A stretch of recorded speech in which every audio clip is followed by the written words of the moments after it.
Just when America has reached a breaking point with division, visionary influencer Danni Benson's I'm Proud of You Sis bro movement taps into the pulse and heartbeat of a culture radically torn. But this loving mom's voice of reason and calm has received national recognition. How do you balance having your children and always traveling with the Yankee organization? When I became a dad, I said that I would always love like a mother.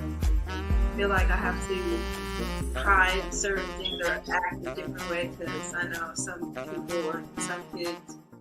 So join Danni Benson as she celebrates her special guests on her show and highlights their gifts and contributions to our world.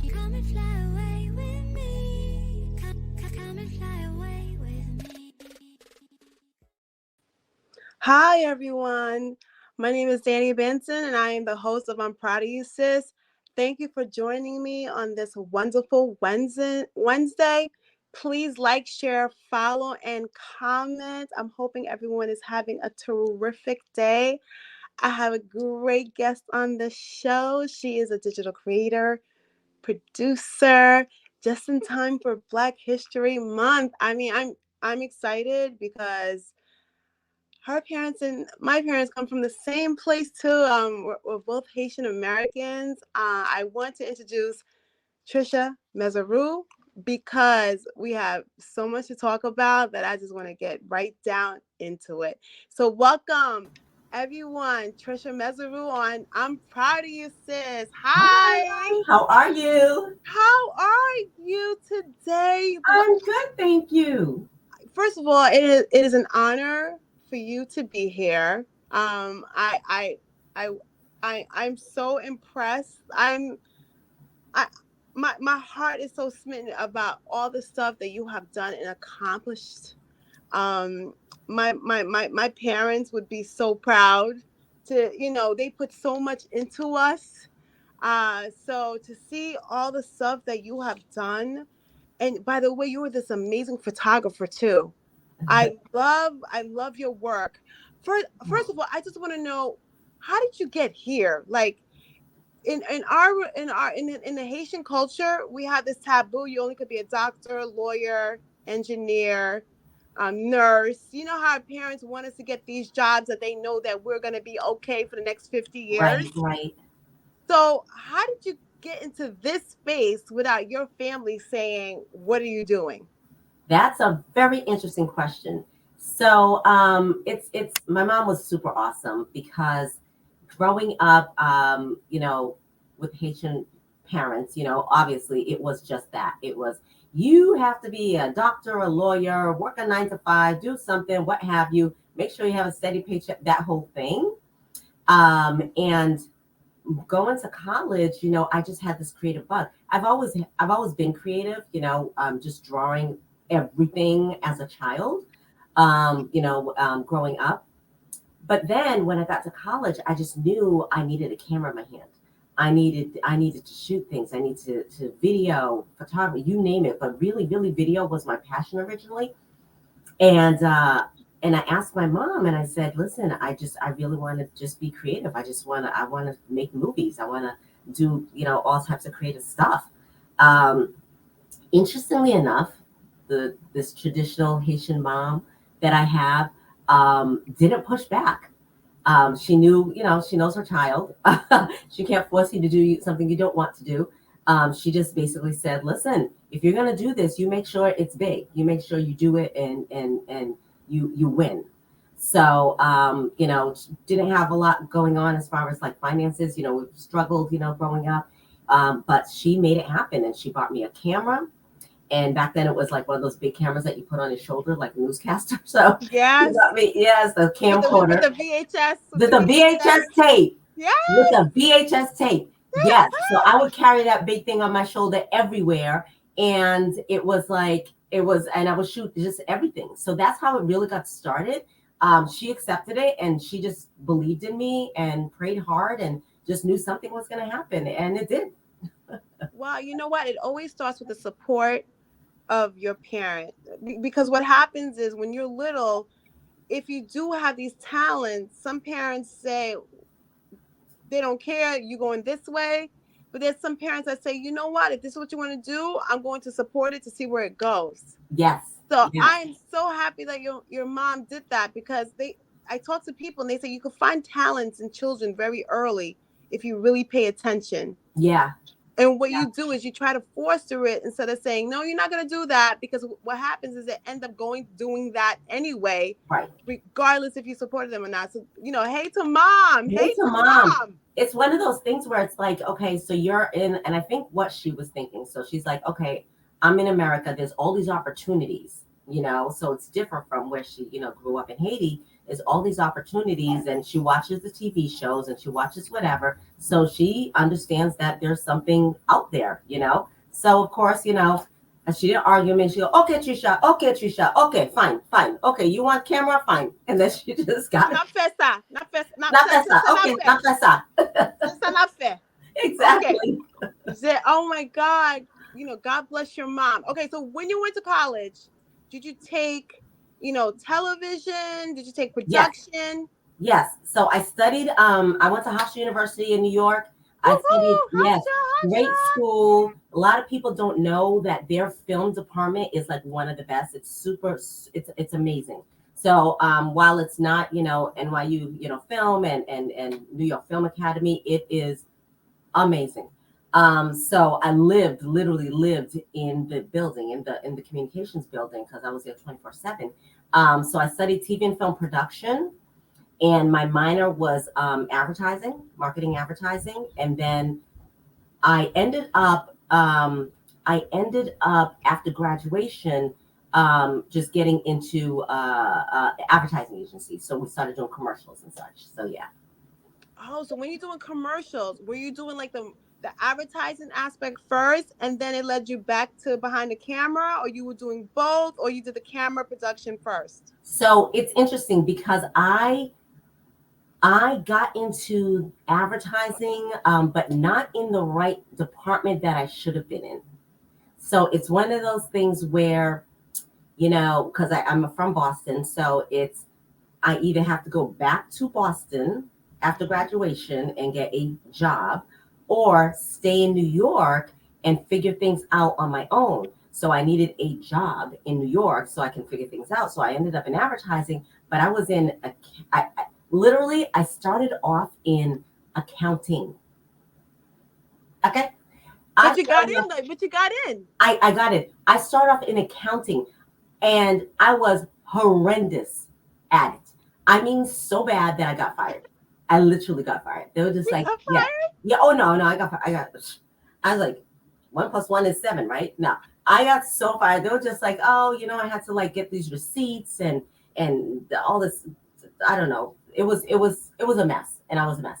So anyway, ended up at another agency, ended up in account management. That was better. It started getting me into the creative world. So it took a while for me to go. And I started, the mistake that I made, and it's something that I always tell people like to really watch out for, very important to always have a mentor, right? Find a mentor, find someone who is where you want to be, and ask them to mentor you, to give you guidance, because I didn't have that. So I ended up in account management, and as a young Black girl in account management, and I was always really a go-getter, so I figured it out really quickly.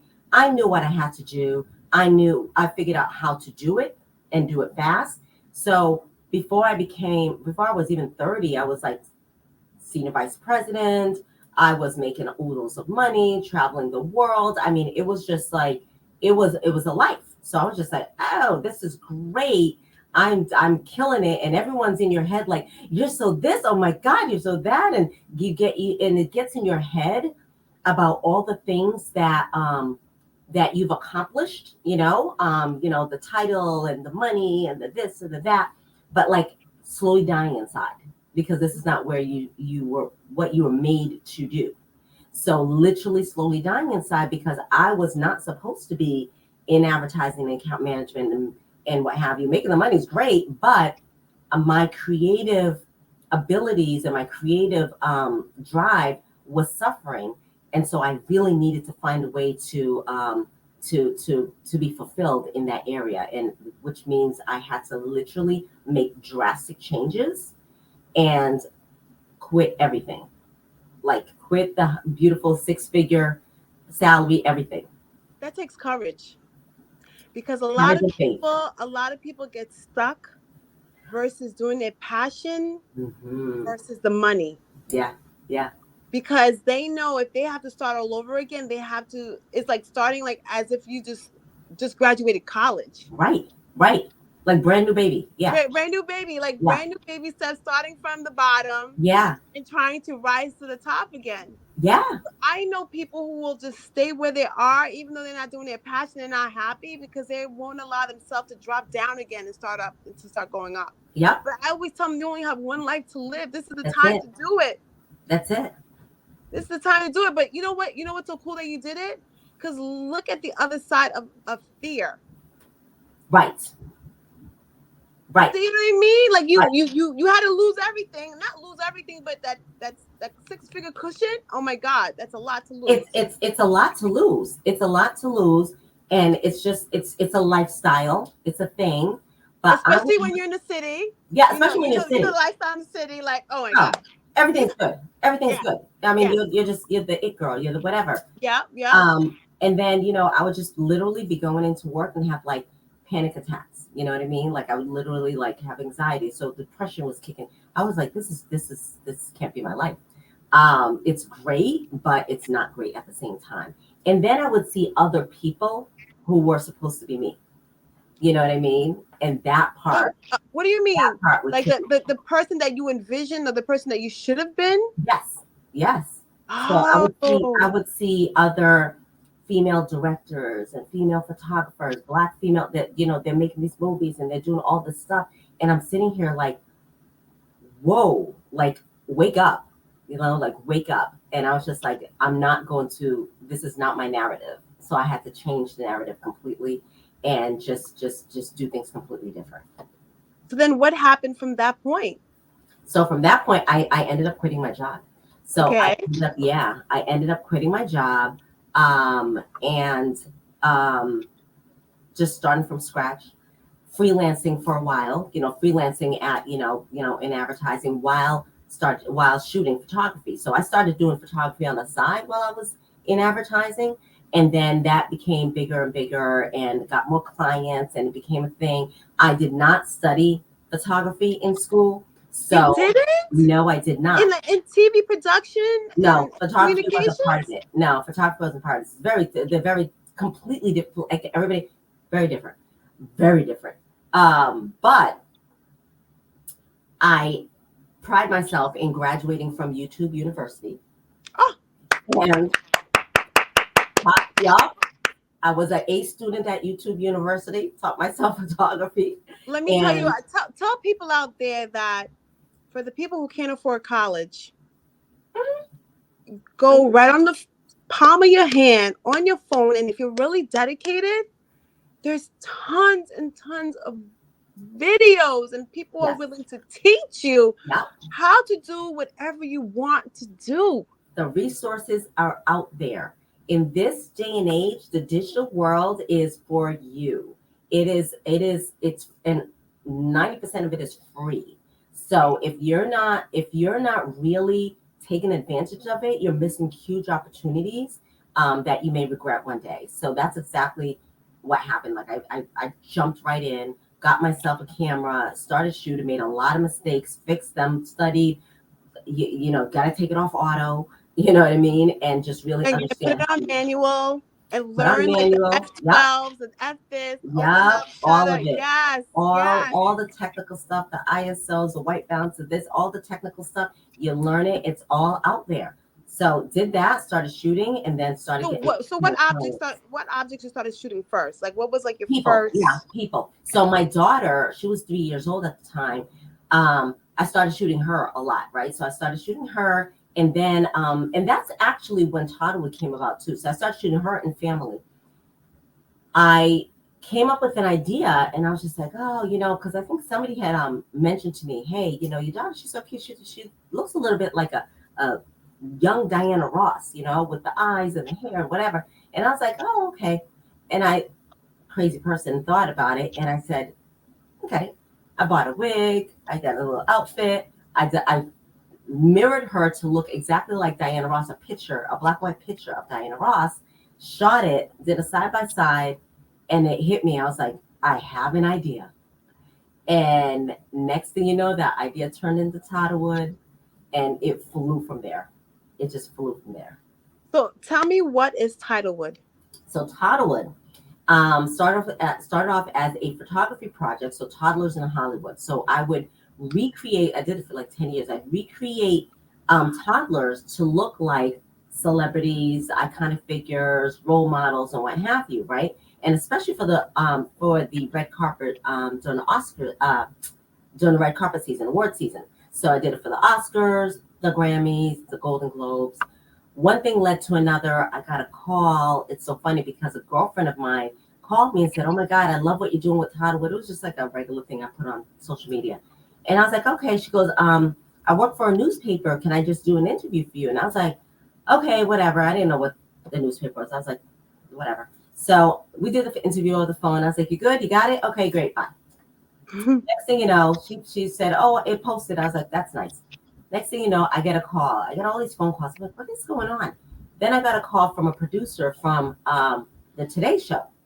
So the producer says, oh, this is Adam from Today Show. And I was like, haha, I thought it was one of my guy friends making me. So I hung up. Call back. I hung up again. Call back. He said, wait. Let me send you an email. So he sent me an email, and I saw the email address that said, the Today Show, ABC, NBC, whatever. And I was like, oh my God. So from there, I asked him, how did you get in touch with me? And he said, oh, I found your story in the newspaper. And I said, what newspaper is my friend? And he said, the Huffington Post. I was like, oh, my friend works for the Huffington Post. I didn't realize she worked for the Huffington Post. So I'm like, okay. Next thing you know, it blew up from there. So we did it for 10 years. And I stopped doing it. The red carpet, like the J-Lo's, the Beyonce's, the this, the that. So much fun. Lots of fashion, auditions everywhere, casting calls, kids flying in from everywhere. I mean, every award season, I'd be inundated with so many beautiful, amazing children who want to be part of Toddlewood. But then I pivoted during the pandemic, and at the time of George Floyd situation happens. So that was in June 2020. Exactly, June 2020. So we were all sitting at home. Yes, we're all sitting at home. We saw and we witnessed something that probably happened a lot, but we actually got a chance to witness it because somebody pulled out their cell phone and shared it with the world, and really awakened us to realize that, listen, this is not new. We just have the proof now. We have the receipts. And it was heartbreaking because we watched a man slowly cry for his mom while he's dying, slowly because of, a knee. You know what I mean? It was very heartbreaking, upsetting, disturbing, all the stuff. From there, I decided to move away from the red carpet into the black carpet. So that's where Engineers of Equality came into play. I wanted to use my platform to be able to showcase a different side of what I do and really be able to educate, inform, and empower potential future change makers. So that's where Engineers of Equality came into place, where we're basically celebrating the legacy of civil rights activists, past and present. So when you see the book and all the work for Engineers of Equality, it is really Black and brown and white activists, from way back, from slavery to civil rights to now, transformed, kids transformed to look like them. And then also given a bio, a story about each and every one of the people that we shot for the book. Oh my God. So where can we get this book? So the book is on my website. So the book is at Toddlewood.com. So it's Toddle, sorry, let me do it again. So the book is on my website. It's on Toddlewood.com. That's www.toddlewood.com. And how much does the book go for? Is it like a So it's like a cover? So it's $55. It's a coffee table book. It's fully colored images. So you'll see the original, a picture of the original person, plus the ones that me and my team shot. We recreated with a beautiful young boy or girl, and then the bio or the history about that particular person. So this particular book has about 30 civil rights activists and their story and these beautiful pictures. So it's a really beautiful book. It's just got a lot of like love put into it and a lot of great content. And it's just, the time is right. So every Black History Month and beyond, we want to promote it and really share the not only just the artwork, but also just the information and the education behind the person. Wow, that sounds so beautiful. So, for instance, who are the activists that are in there that we would not expect to be in there? Oh, not expect, huh? I don't know. There's so many. Oh, let me get the book down. Yeah, show the audience the book. So this is the book. So this is the book. So this is me right here. This is me. I am actually. I just finished a shoot. We shot John Lewis. We flew out to Alabama, and shot it on the bridge, the famous bridge. So. Oh, the famous bridge where Martin Luther King in Birmingham, Alabama, right? In Birmingham, Alabama, Selma. Yep. And I'll just show you some of the photos. This is an old book. So, of course, we have our beautiful Angela Davis, the foreign actress Angela Davis. Oh, wait, how that one. This book? Audience, do you see this book? Yeah. I'll just show you a couple. God. They're really sweet. This is Booker T. Washington. Oh, I love. Yeah. And so somebody that not a lot of people know about, which is Claudette Colvin. So Claudette Colvin was actually the first one before Rosa Parks to not give up her seat on the bus. Really? So she is actually the original. I love this book. So yeah, so it goes on and on. And then it goes to present day, of course, our man here. Colin Kaepernick. Mm-hmm. So it goes on. It goes on forever. I mean, there's so many. A lot of people may not know Fannie Lou Hamer. She's another amazing activist. She did a lot for women's rights to vote, and of course, our lovely. Oh, Harriet Tubman. Is that Harriet? Yes, that's Harriet Tubman. Ah. Yeah, that's Harriet Tubman. So the book goes on and on and on. One of my favorite ones, of course. Show me. Huh? Present Show me day. one of your favorite ones, because it's making me smile right now. Show me one of your favorite ones. Well, it's present day, as we always want to reclaim our time. Oh, yes. Auntie Maxine. Yes. So this is the book. I'm so proud of it. I'm very excited about it, and I just want everyone to get this copy.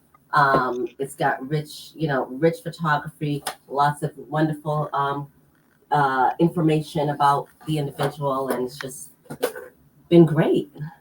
And tell the audience again, where can they find the book? Yes, they can find the book at Toddlewood.com. TODDLEWOOD.com. I'm going to order one today for myself. I think it'll be a great gift to my babies in the middle. This is Black History Month. I mean, it's a very beautiful made book. Please go and support this book. It's a coffee table conversation, especially for the babies out there and our kids, to reacquaint them to other activists besides the ones that they always talk about, like Martin Luther King, Malcolm X. Yes. There's so many more people that were part of Black history, including the Civil Rights Movement, that don't really get mentioned as much as the ones that we know of in school: Martin Luther King, Malcolm X, Booker T. Washington. So please go and support Tricia Messeroux. But we have more questions to ask Tricia Messeroux. But I just love this book. I'm going to get it today, so I think you guys should go get it too. So yeah, it's amazing. I think my daughters will love this book, by the way. And I'm gonna make them bring it to school too for teachable moments. Absolutely. Yeah, for their, we're actually going tonight for Black History thing that the kids are doing, and it's amazing that you have this book because I think the kids are kind of doing something just like that as a presentation. Yeah. Oh, great. Yeah, they have to dress as the characters that they chose to talk about tonight. So it's a beautiful thing. Awesome. So okay. Did you ever put your daughter in one of those characters, by the way, in the book? Yeah, I have two daughters. They've both been in Toddlewood in many images of Toddlewood. They did not fit the bill for engineers. Okay. At least you kept it. So, at least you kept it real. Yep, I always have to keep it real. Yeah, at least you kept it. They didn't mirror anybody. So yeah, casting is very important. So let's talk about Trailblaze Her, because first of all, I want to tell you I'm so proud of you, sis. That's why I want to give you your flowers. Aw, thank you. You have done so many amazing things for the culture. That's why I'm so happy you are here during this important month for Black History. So please tell me about Trailblaze Her. So Trailblaze Her is very similar. I thought I already have it here, maybe not. It's very similar to Engineers of Equality, where it's more so for women, though. So this is another coffee table book that features female role models. So women who come before us, who have paved the way, who have broken glass ceilings, who have been either the first to do something or really excelled at what they mastered. So and they just have an amazing story, and it ranges. So it ranges from a Vera Wang, this designer, to Misty Copeland, ballet dancer. Ballet dancer. Absolutely, to even Jill Biden. I mean, it just goes on and on, even from to Amelia Earhart. So it's a good mixture of women in different cultures who have really made a difference in history and have allowed other girls to be able to see and say, oh, if she can do that, I can do that too. Michelle Obama. I mean, it's just this Oprah Winfrey, the icons, the ones that we look up to and say, oh my God, they're just so amazing, but you can be that amazing too, So this is what that book is about. It's just really to inspire and empower young girls to know that they are able to make it happen because they can look right in front of them. And that's just in time for Women History Month. Exactly. Women International Month. History follows Month. Black History Month. Exactly. And I tell girls all the time, yes, you can. Yep. Yes, you can. So tell me some interesting stories that in that book of people that you portrayed that you probably maybe didn't know before. Because, even with women, okay. Oh, I love the background. You have the book? Yep, I found it. Yep. So this is Trailblaze Her. Say one more time because we didn't hear you. Trailblaze Her. Got it. Trailblazers, but her. So it's women who blaze trails, spark a path for young girls. So that's the cover of my book. And let's see if I can share a couple of the beautiful girls with you. Okay. Oh yeah. Of course, Amelia Earhart. Okay, ALC. That's her write-up. But ALC, remember her? That is beautiful. Let's see. Of course, we always have our famous Beyonce. Oh my God, you found someone that looked like Beyonce. Yeah. Our famous Beyonce. We all love some Beyonce here. And then, of course, our lovely Celia Cruz. Wow. Look at that. That's so Yeah. beautiful. She was a spitfire. I tell you right now, a spitfire. Oh, I love this activist here, women's rights, Gloria Steinem, one of my favorites too. Oh, look at that. So what are your age ranges when you pick So the your subjects? The age ranges, Girl Scouts founder.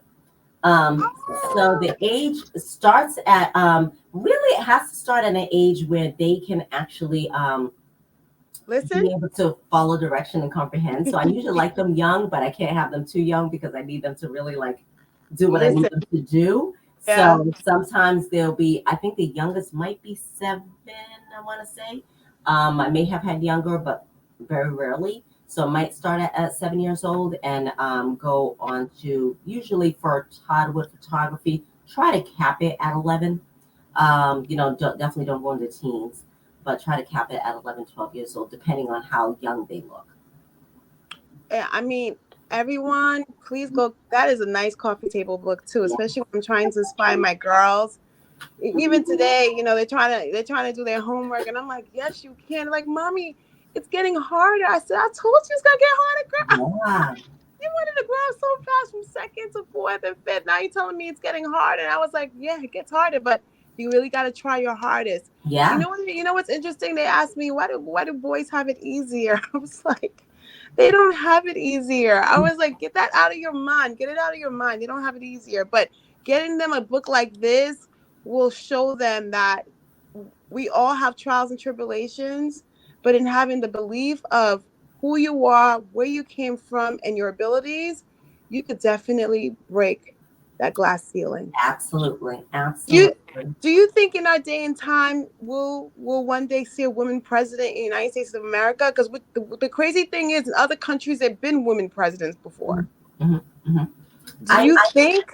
I do. I actually really do. I think that is something that could definitely happen.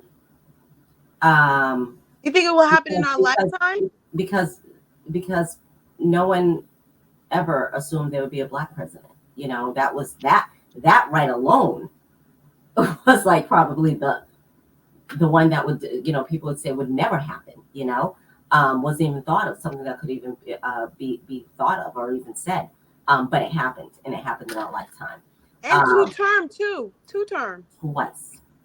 So yes, cheers to that. It's a party. So imagine, I definitely think that a woman president is something that can be had. I don't know about this lifetime. I mean, I would love it to. I mean, obviously she would have to have, all the credentials and all the stuff that need to, to qualify her, and to convince voters. But I do think it's a possibility. I mean, there are presidents in other countries and female prime ministers and you name it, and they're soaring. So who's to say? You know what would be maybe this is off topic, but since President's Day is like next week, wouldn't it be cool to do what are we on, the 46th president now? Yeah. And do each president from George Washington to present day as one of the coffee table books? I mean, I would love to do that's a big undertaking, but because I'm real meticulous about, Toddlewood. So that would be amazing. But yeah, that would be something I would love to do. That would be something kind of cool, right? Do George Washington and you do because it's only been like 46. Yeah. I would think there would be more. Not unreachable. That's not unreachable. Yeah, that's not. I mean, just for the future, it would be a cool coffee table thing for President's Day and have like all the presidents lined up. So what is your task that you're undertaking now? Because I know you're also in film, right? Yes. So film is my first heart. So I just finished my movie. Tell me about it. Yes, yeah. Tell me about the movie. I finished it in November last year, and had a premiere in December, and it's been incredibly well received. It was a private screening. We're going to have one more private screening in March. I can't put it to the public because we're entering film festivals, but it is just it's a scripted film that I wrote, produced, directed, We have a huge team of like my good friends, my sorority sisters, family, and then of course my production guys, my crew, and then cast. The cast, I didn't realize how many people were part of my cast until the day that everybody came together and stood up on the stage. I was like, oh my God, there's like over 40 people that are in this movie. Go figure. And it's just amazing. So I'm so in love with it. I love the idea. I do have other scripts that are on its way. So right now I'm just praying and praying and praying for film festivals, and it's going to be a busy year.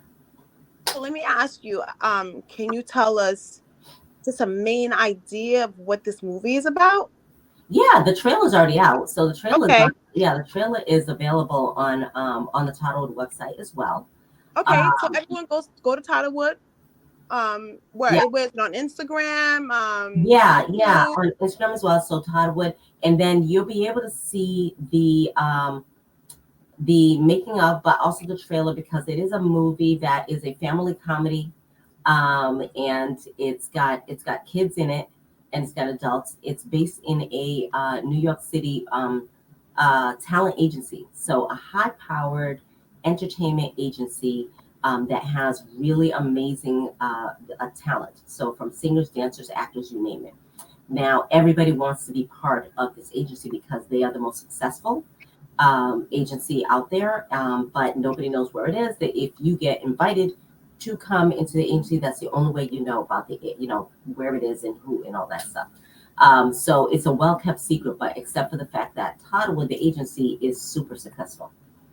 When you become a member of the agency, or you come to the agency, you find out the secret is the fact that it's run by kids.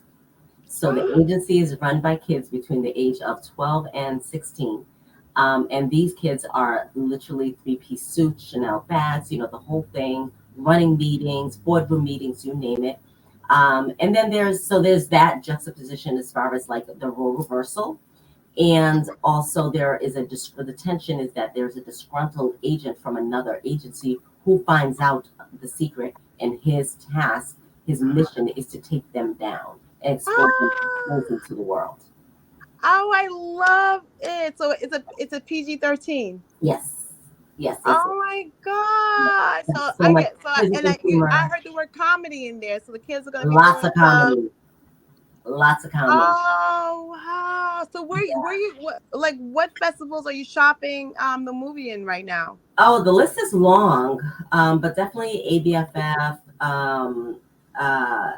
Sundance, New York, Tribeca, Brooklyn, Martha's Vineyard. I mean, the list is really, really long. So and where you planning? I know we're in the New York State tri-state area. So are you planning to show it in the Tribeca Film Festival, the Brooklyn Film Festival? That's the plan. That is the plan. Yeah. Okay. I mean, March is like right around the corner, but you are right. It is a season because the weird thing about winter in New York. As soon as March comes, everyone is like out. Like everyone is booked and busy until like December 31st. Exactly. I know. It's like we appreciate like from January until like Fashion Week, like the way before Fashion Week, and then after that, it's like an explosion. Like it's like books. It's like, so if you don't do it early, if you don't pencil people in early now, I'd be like, oh, good luck fitting in. All right. So tell me how your kids feel about how much you accomplished. Like, first of all, how old are your babies? And I know you have a lovely husband. Yeah. I mean, how does your family feel about? Are they all part of the supporting cast? Yeah. Are your kids in the movie too, or no? Yeah, they're both in. All three of them, my husband too. So whatever I do, I make sure that they're included. And they usually usually it's like whether they want to or not, but they just love it. They just have a real good time. They meet new people. And it's just like, okay, mommy, what's next? So it's really interesting. Even my daughters, my oldest daughter, Skylar. So Skylar is 18, and she is a pre-med major at St. John's University. And then Good for her. Sunday is 13. So as you can see, Skylar's more pre-med, and I lost you. I'm sorry. Okay. Sorry. Go ahead. I'm sorry about that. That's okay. And so as you can see, Skylar's pre-med, so she's not into the industry, but she loves to be able to be involved and do this type of thing. So she's really excited about that. And then so she actually started Toddlewood with the Diana Ross. And she's a little bit of a chameleon because she's done quite a few of my Toddlewood images. And then Sunday has done a couple. She's not as much of a chameleon as Skylar. She's done a couple, but they're both in the movie. And so is my husband. Sorry about that. Go ahead. So my whole family is part of Toddlewood. I make sure that they're all a part of Toddlewood.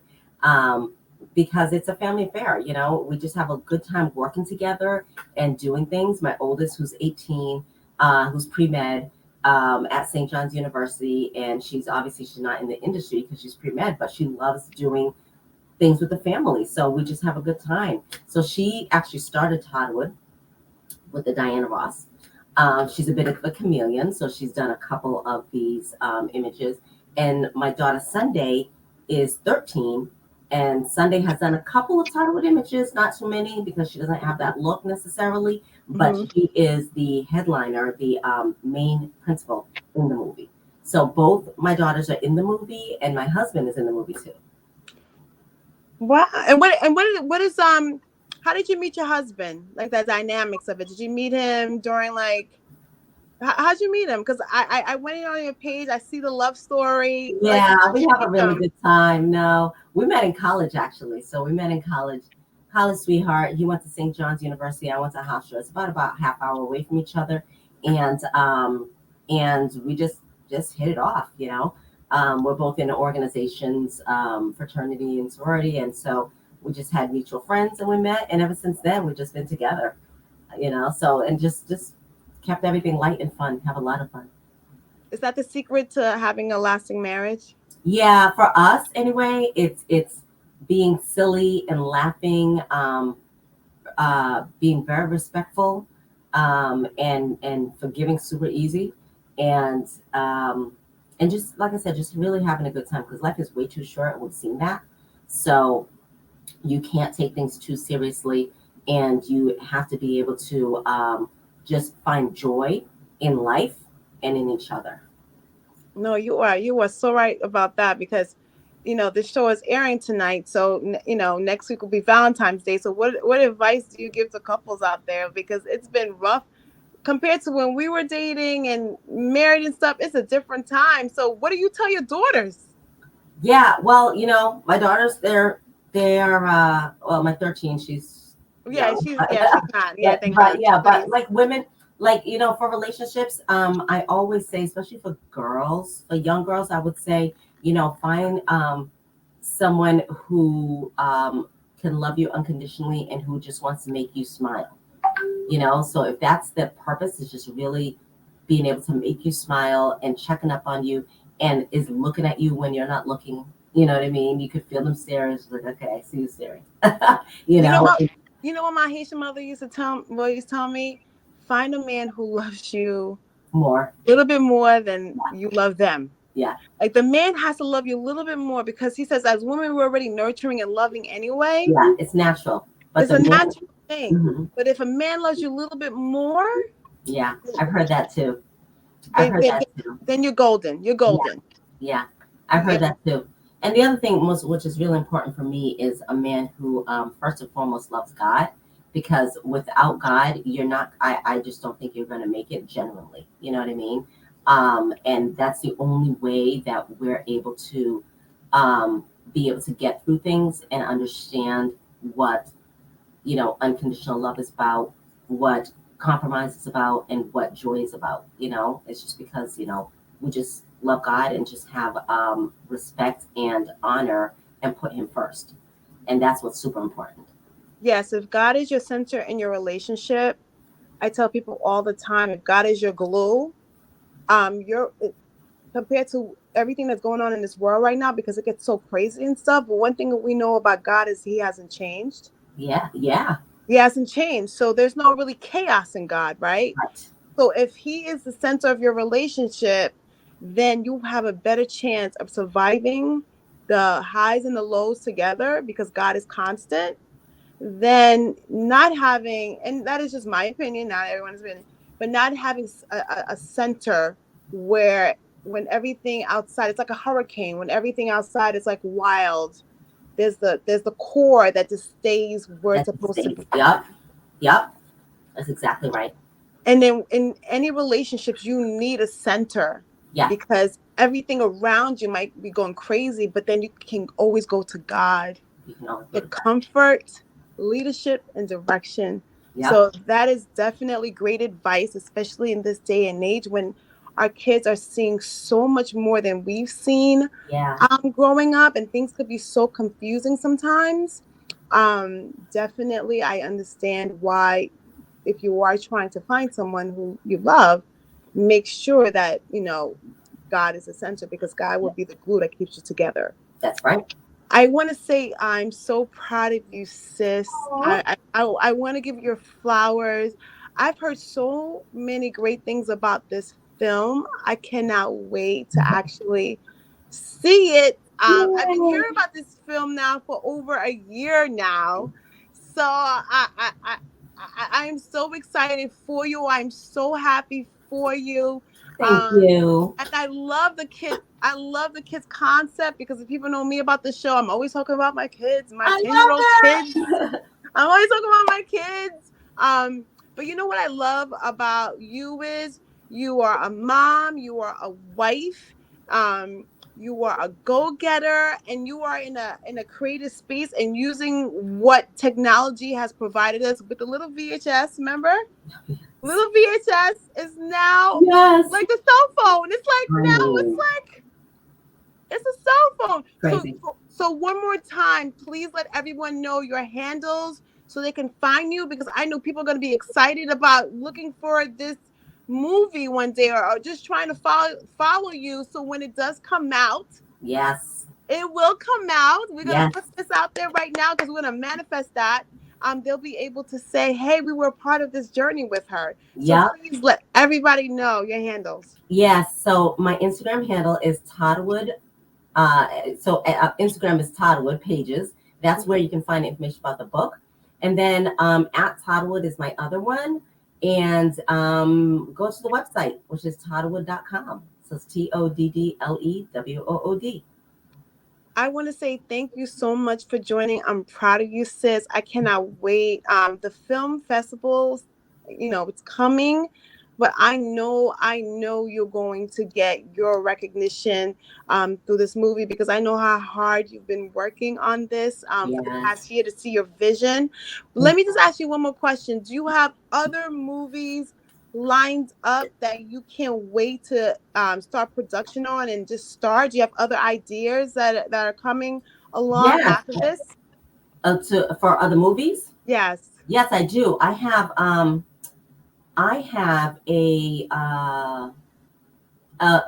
Christmas movie that I'm working on. So which is really, really good. So it's a Christmas movie that I'm hoping to start shooting this summer. And I've also got the sequel to Toddlewood the Agency, the movie that's out right now. So that we're going into film festival. So that movie has a sequel that is scripted and ready to roll. So what we're planning on doing, hoping to do, is that this summer that we can go ahead and start executing. So we have a couple of scripts that are on the shelf right now that we're really looking forward to getting off the ground. Oh, I'm so happy for you. Wish me luck on the film festivals. I know. So this is just the beginning. All right, so let me ask you a personal question. Are you self-funded or you have investors behind you? Self-funded. God is good. God is good. So I've been self-funding. I self-funded the first movie. And right now we're fundraising for the next ones, but we've been having pretty interesting conversations with some interesting folks who will be hopefully taking this to the next level. So lots of fingers crossed, lots of prayers, and we'll see what happens. Oh, I am so excited for you, because I always tell people all the time, just do your best on your first project. Like, just do your best. Yes. And they will come. They will come. Because sometimes people don't believe in you because maybe, for whatever reason, but that doesn't mean that you stop believing in you. You stop believing in yourself. Right. And I tell my kids all the time, and I'll tell everyone who's watching this, don't be discouraged if you don't get the support from many, because you only need the support from few. Right. To get to the next level. And then let me tell you something, then more people will come, because that's how it works, right? You were a singer and no one who cares? And then 1 or 2 people liked you, and then all of a sudden you're on the next level. Now 3 or 4 like you. And so that's just how life is. That is. So we don't want no one giving up on their dreams. Right. Tricia Messeroux, I'm so happy your mom gave you that little camera. VH1 bag. I remember it so well with the big lenses, because I remember all those little graduations my dad used to hold on his shoulder. Right here. Like this. Mm-hmm. Yep. Right here. The memory. So let me wrap this up. All right. Thank you so much for everyone watching. I'm proud of you, sis. Thank you. And we'll see you next week. Thank you, Tricia Messeroux, for coming. I'm so happy for you, sis. I'm giving you flowers. Amazing interview. Thank you so much, and good luck for this film festival season. And see everybody next week. Bye, guys. Bye. Bye. Bye.